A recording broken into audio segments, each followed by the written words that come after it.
Tonight, Denver 7's Micah Smith is going 360 on activism, then and now.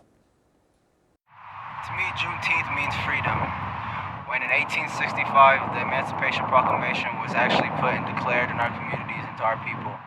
I am Juneteenth. To me, Juneteenth means taking off those mental shackles that America has put you in. It's time for us to be able to wake up, understand who we are, read more, and to be able to understand the only thing we could lose in America is our chains. On the day the last slaves found out they were free 2.5 years after the Emancipation Proclamation, this Juneteenth, each of these young activists are taking part in a movement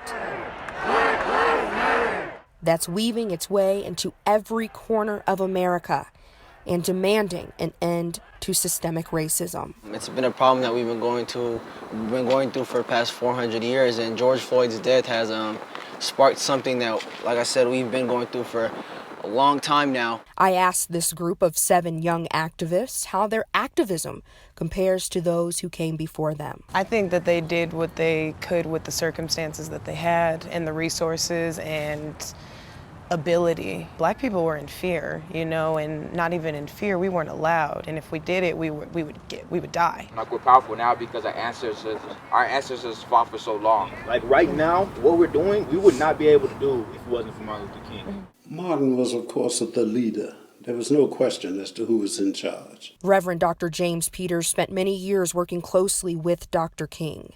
He says, much like the young leaders of today, Dr. King was also criticized for his tactics. They criticized him when he used children, school children, in the demonstrations in Birmingham. He stood at that rail and he said, your children will get lessons today far more important than the problems of American democracy. And that will last them for their life. Elijah McClain. Peter says seeing young people still at the helm of the fight for freedom energizes him. I'm excited. What I think is different now and the earlier marches, this one has caught on all across the country. People see the picture of that man dying with a foot on his neck, and they are appalled. George Floyd's final moments were captured on social media for the world to see. We're focusing on the future. And Dr. Vern L. Howard, the chairman of the Dr. Martin Luther King Jr. Day Holiday Commission, says social media is fueling this movement. People are literally filming and watching what's going on in real time, whereas with yesteryear, that wasn't the case. Social media is also where this group says they empower each other to discuss reform and changes to systems like policing. What we need more than ever is more transparency in the police system. So even if we, start locking up the cops that, have killed people, it still doesn't fix our system, So I feel like we need to completely create a new system. Right. They each agreed that the unity of people from all races and backgrounds supporting Black Lives Matter makes this moment in time feel powerful, especially this year on Juneteenth.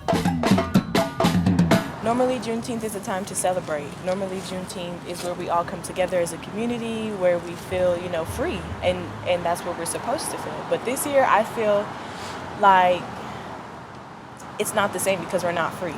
We've never been free. That was all an illusion. If you're here to focus on the solution, raise your hand. We are having a revolution during the time of Juneteenth, and I think you can't think of a better time for a revolution. To me, Juneteenth means that the fight isn't over and that we have to change the narrative as a people. To me, Juneteenth means to have pride in who I am and be unapologetically myself and just show what it means to be Black. To me, Juneteenth means acknowledging and understanding our people and our history and where we came from. I'm Juneteenth. Reporting in Denver, I'm Juneteenth. Micah Smith. I'm Juneteenth. Denver 7.